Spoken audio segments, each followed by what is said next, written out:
Hello, John. We're here to discuss your experiences and results that we were able to receive through the Beck inventories.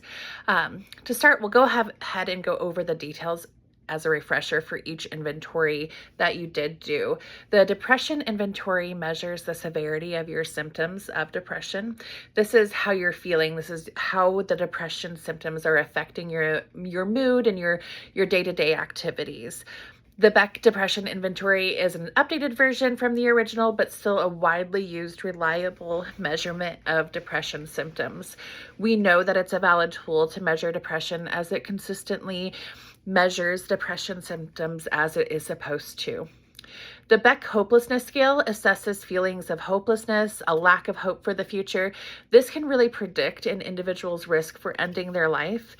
We often think that depressed people end their life, but if we were to remove those feelings of being hopeless for the future, we would see that there is, that depression is not necessarily correlating with suicide. So the hopelessness scale allows us to really hone in on that and see how a person feels about their future to determine their risk of taking their own life.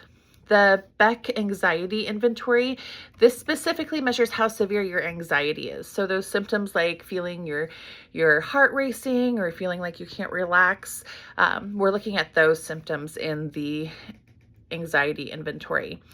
This isn't as well tested as a depression inventory, but consistently viewed as a reliable measure of anxiety symptoms. We'll also go back to those suicidal thoughts with the suicide ideation inventory as well. This, again, was just that brief tool where you went through the questions to detect any kind of suicidal ideation, thoughts that you might have of wanting to kill yourself. The levels of these symptoms in each of the assessments, besides the suicide inventory, go from having no symptoms to mild symptoms, moderate symptoms where things are starting to get really hard to handle, to severe symptoms where things are very much hard to handle and you're struggling each day with those symptoms. So when we look at your results, we see that you scored in the severe level for the depression inventory. Your score was moderate when we look at your hopelessness inventory. You are also experiencing moderate anxiety. When we look at these questions, it really helps to tell the story of how you're experiencing those symptoms. So I can tell that you are, having difficulty breathing when you're feeling anxious. You are feeling shaky sometimes. In addition, I can see that you are feeling physically fatigued. You're more irritable and discouraged. And that information can help us decide how to create goals and a treatment plan.